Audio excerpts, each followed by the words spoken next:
जय श्री राधे कृष्ण। दोस्तों, भगवान श्री हरि की कृपा आपके जीवन में हमेशा बनी रहे। श्रीमद् भागवत पुराण के कल के अध्याय में आपने सुना था पूतना उद्धार। आज के अध्याय में आप श्रवण करेंगे शकट भंजन और तृणावर्त उद्धार। आइए कथा आरंभ करते हैं। प्रेम से बोलिए भगवान श्री हरि विष्णु की जय। श्रीमद् भागवत महापुराण की जय। राजा परीक्षित ने पूछा, प्रभु, सर्वशक्तिमान भगवान श्री हरि अनेकों अवतार धारण करके बहुत सी सुंदर एवं सुनने में मधुर लीलाएं करते हैं। वे सभी मेरे हृदय को बहुत प्रिय लगती हैं। उनके श्रवण मात्र से भगवत संबंधी कथा से अरुचि और विविध विषयों की तृष्णा भाग जाती है। मनुष्य का अंतःकरण शीघ्र से शीघ्र शुद्ध हो जाता है। भगवान के चरणों में भक्ति और उनके भक्त जनों से प्रेम भी प्राप्त हो जाता है। यदि आप मुझे उनके श्रवण का अधिकारी समझते हो तो भगवान की उन्हीं मनोहर लीलाओं का वर्णन कीजिए। भगवान श्री कृष्ण ने मनुष्य लोक में प्रकट होकर मनुष्य जाति के स्वभाव का अनुसरण करते हुए जो बाल लीलाएं की हैं, अवश्य ही वे अत्यंत अद्भुत हैं। इसलिए आप अब उनकी दूसरी बाल लीलाओं का भी वर्णन कीजिए। श्री सुखदेव जी कहते हैं, परीक्षित, एक बार भगवान श्री कृष्ण के करवट बदलने का अभिषेक उत्सव मनाया जा रहा था। उसी दिन उनका जन्म नक्षत्र भी था। घर में बहुत सी स्त्रियों की भीड़ लगी हुई थी। गाना बजाना हो रहा था। उन्हीं स्त्रियों के बीच में खड़ी हुई सती साध्वी यशोदा जी ने अपने पुत्र का अभिषेक किया। उस समय ब्राह्मण लोग मंत्र पढ़कर आशीर्वाद दे रहे थे। नंद रानी यशोदा जी ने ब्राह्मणों का खूब पूजन सम्मान किया। उन्हें अन्न, वस्त्र, माला, गाय आदि मुंह मांगी वस्तुएं दी। जब यशोदा ने उन ब्राह्मणों द्वारा स्वस्ति वाचन कराकर स्वयं बालक के नहलाने आदि का कार्य संपन्न कर लिया, तब यह देखा कि मेरे लल्ला के नेत्रों में निंद्रा आ रही है। यह देखकर उन्होंने अपने पुत्र को धीरे से शैया पर सुला दिया। थोड़ी ही देर में श्याम सुंदर की आंखें खुली तो वे स्तनपान के लिए रोने लगे।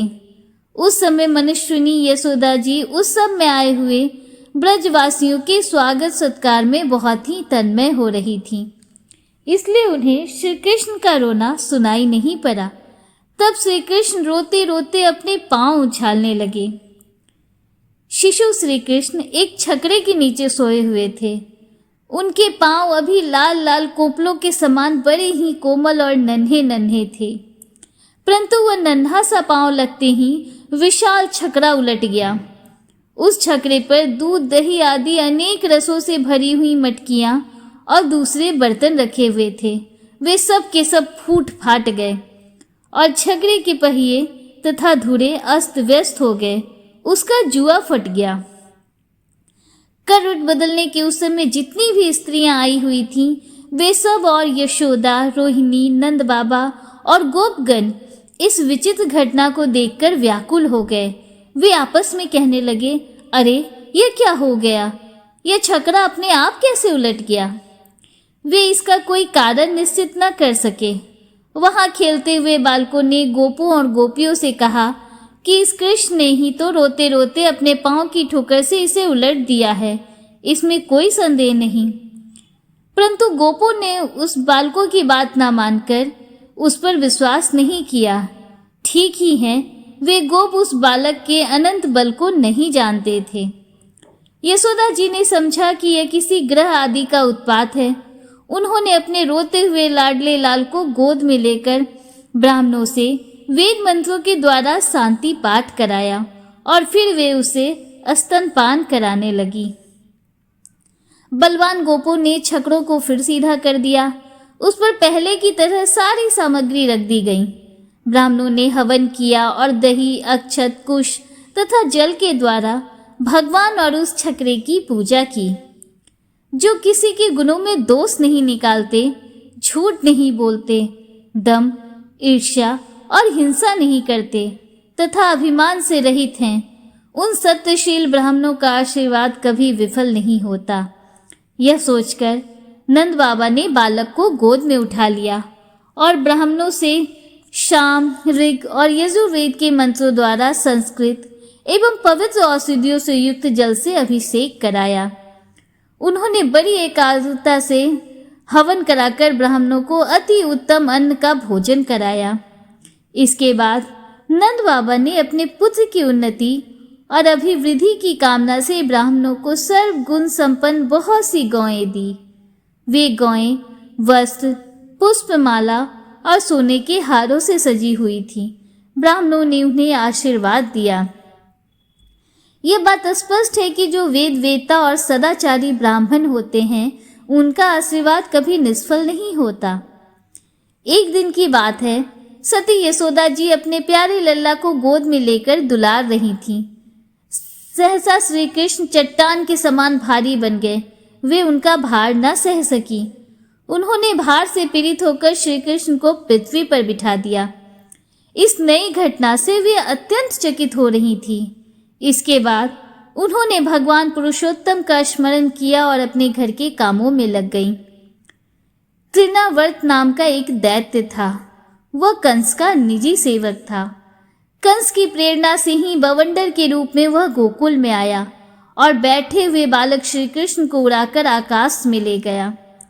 उन्होंने व्रज रस से सारे गोकुल को ढक दिया और लोगों की देखने की शक्ति हर ली। उसके अत्यंत भयंकर शब्द से 10 दिशाएं कांप उठी। सारा वज्र 2 घड़ी तक रज और तम से ढका रहा। यशोदा जी ने अपने पुत्र को जहां बिठा दिया था, वहां जाकर देखा तो श्री कृष्ण वहां नहीं थे। उस समय तृणावर्त ने बवंडर रूप से इतनी बाल उड़ा रखी थी कि सभी लोग अत्यंत उद्विग्न और बेसुध हो गए थे। उन्हें अपना पराया कुछ भी नहीं सूझ रहा था।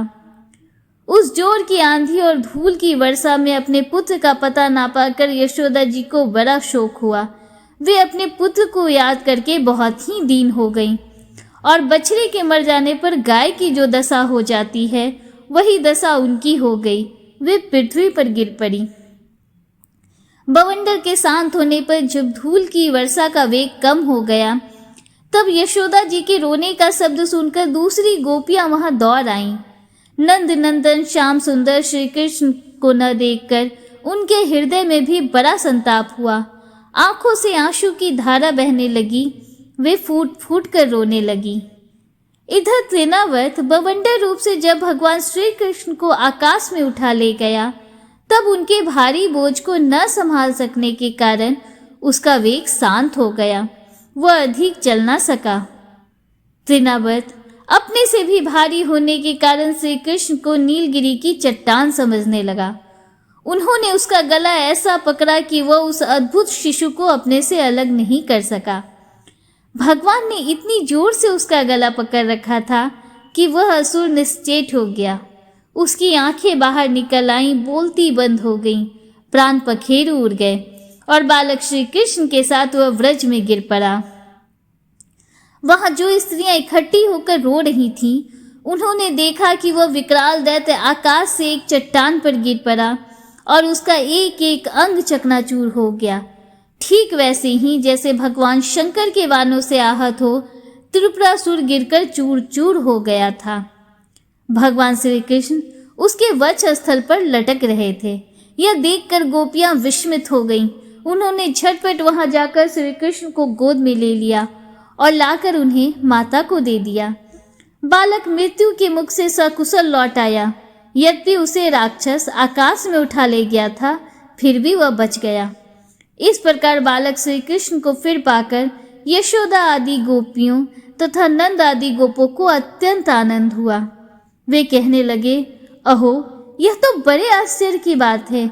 देखो तो सही, यह कितनी अद्भुत घटना घट गई। यह बालक राक्षस के द्वारा मृत्यु के मुख में डाल दिया गया था, परंतु फिर जीता जागता आ गया और उस हिंसक दुष्ट को उसके पाप ही खा गए। सच है, साधु पुरुष अपनी समता से ही संपूर्ण भयों से बच जाता है। हमने ऐसा कौन सा तप, भगवान की पूजा, प्याऊ, पौसला, कुआं, बावली, बाग बगीचे आदि पूर्त, यज्ञ, दान अथवा जीवों की भलाई की थी, जिसके फल से हमारा यह बालक मरकर भी अपने स्वजनों को सुखी करने के लिए फिर से लौट आया। अवश्य ही यह बड़े सौभाग्य की बात है। जब नंद बाबा ने देखा कि महावन में बहुत सी अद्भुत घटनाएं घटित हो रही हैं, तब आश्चर्यचकित होकर उन्होंने वसुदेव जी की बात का बार बार समर्थन किया। एक दिन की बात है, यशोदा जी अपने प्यारे शिशु को अपनी गोद में लेकर बड़े प्रेम से स्तनपान करा रही थी। वे वात्सल्य स्नेह से इस प्रकार सराबोर हो रही थी कि उनके स्तनों से अपने आप ही दूध झरता जा रहा था। जब वे प्रायः दूध पी चुके और माता यशोदा उनके रुचिर मुस्कान से युक्त मुख को चूम रही थी, उसी समय श्री कृष्ण को जम्हाई आ गई और माता ने उनके मुख में यह देखा। उसमें आकाश, अंतरिक्ष, ज्योतिर्मंडल, दिशाएं, सूर्य, चंद्रमा, अग्नि, वायु, समुद्र, द्वीप, पर्वत, नदियां, वन और समस्त चराचर प्राणी स्थित हैं। परीक्षित अपने पुत्र के मुंह में इस प्रकार सहसा सारा जगत देखकर मृग सावक नैनी यशोदा जी का शरीर कांप उठा। उन्होंने अपनी बड़ी बड़ी आंखें बंद कर लीं। वे अत्यंत आश्चर्यचकित हो गईं। दोस्तों, श्रीमद् भागवत महापुराण की आज की कथा का समापन हुआ। उम्मीद करती हूँ कि आगे की कथा के श्रवण के लिए आप कल भी हमारे साथ जुड़े रहेंगे। अगर वीडियो आपको अच्छा लगा हो तो वीडियो को लाइक कीजिए, दूसरों के साथ शेयर कीजिए, कमेंट में हर हर महादेव, जय श्री राधे कृष्णा जरूर लिखिए। अगर आप हमारे चैनल पर पहली बार आए हैं तो चैनल को सब्सक्राइब कीजिए। हमारे चैनल पर प्रतिदिन पौराणिक कथाओं का श्रवण कराया जाता है।